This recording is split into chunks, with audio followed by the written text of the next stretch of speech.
America అధ్యక్షుడు Donald Trump కు తిక్కరేగే విషయాన్ని యాపిల్ సీఈఓ టీమ్ కుక్ చెప్పారు. భారతదేశంలో ఐఫోన్ల తయారీ చేపట్టడంపై ట్రంప్ తన అసహనం వ్యక్తం చేశారు. ట్రంప్ వ్యాఖ్యలను కుక్ ఏమాత్రం పట్టించుకోలేదు.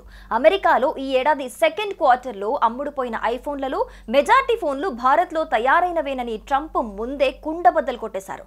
ఇక ముందు కూడా యాపిల్ తయారీ భారత్లోనే కొనసాగుతోందని కుక్ తెగేసి చెప్పేశారు. ఇండియాలో ఐఫోన్ల తయారీ చేపట్టడం అమెరికా అధ్యక్షుడు ట్రంప్ కు అస్సలు ఇష్టం లేదు. మే నెలలో దోహా పర్యటన సందర్భంగా తన మనసులోని మాటను బయటపెట్టి ఇండియా గ్రోత్ ను అడ్డుకోవాలనే నక్కబుద్ధిని అధ్యక్షుడు ట్రంప్ చూపించారు. భారత్లో తయారీ చేపట్టడం తనకే మాత్రం ఇష్టం లేదంటూ టిమ్ కుక్ సమక్షంలోనే తెలిపారు. ఇక మరోవైపు ట్రేడ్ డీల్ విషయంలో గుర్రుగా ఉన్న అమెరికా అధ్యక్షుడు భారత్పై 25% సుంకాలను విధించారు.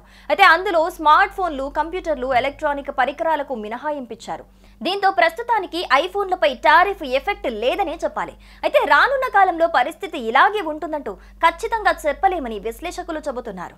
గత క్వార్టర్లో కొనసాగిన వైఖరే రానున్న కాలంలో కొనసాగుతోందని టిమ్ కుక్ స్పష్టం చేశారు. ప్రస్తుతం అమెరికాలో సెల్ చేసే ఐఫోన్లు దాదాపు మేడ్ ఇన్ ఇండియాకు చెందినవే. అమెరికాలో వినియోగించే ఇతర యాపిల్ ఉత్పత్తులైన మ్యాక్ బుక్స్, ఐప్యాడ్స్, యాపిల్ వాచ్లను వియత్నాంలో తయారు చేస్తున్నట్లు తెలిపారు. తయారీ పరంగానే కాదు, ఆదాయ పరంగానూ యాపిల్ కు భారత్ కలిసి వచ్చింది. ఐఫోన్ల విక్రయం ద్వారా భారత్లో రికార్డు రెవెన్యూ వచ్చిందని కుక్ తెలిపారు. భారత్ పశ్చిమాసియా, దక్షిణాసియా, బ్రెజిల్లో భారీ గ్రోత్ రేట్ చేసినట్లు వెల్లడించారు. అంతేకాదు ట్రంప్ కు మరింత చిరాకు తెప్పించేలా భారత్లో రీటైల్ విక్రయాలు పెంచడానికి మరిన్ని ఫిజికల్ స్టోర్లు తెరవనున్నట్లు నిపుణుల కాల్లో టిమ్ కుక్ వివరించారు.